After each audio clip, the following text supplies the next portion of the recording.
की कहलिए जय जय मैया हे हम सब थारे शरण में ना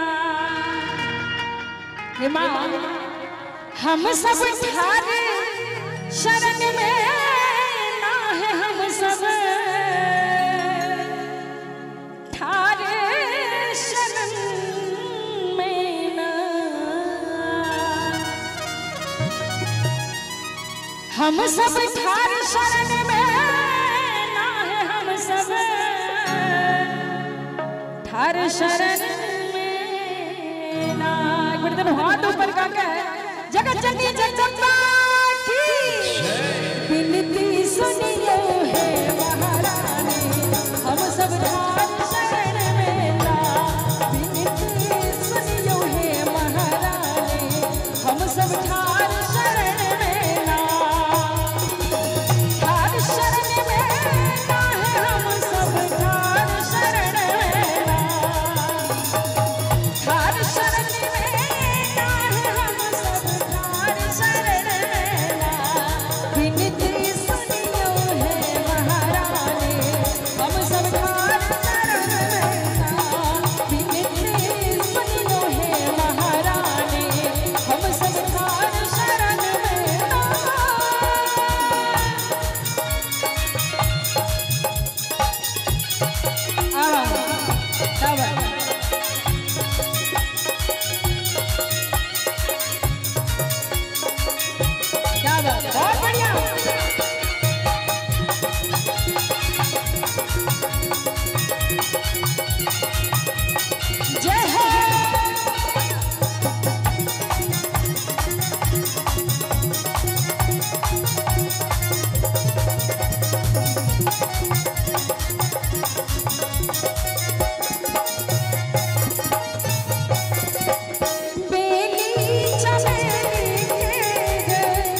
कभी माँ भगवती सा अच्छा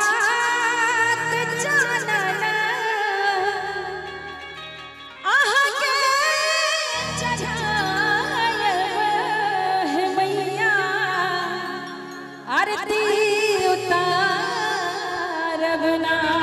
जय माता रानी।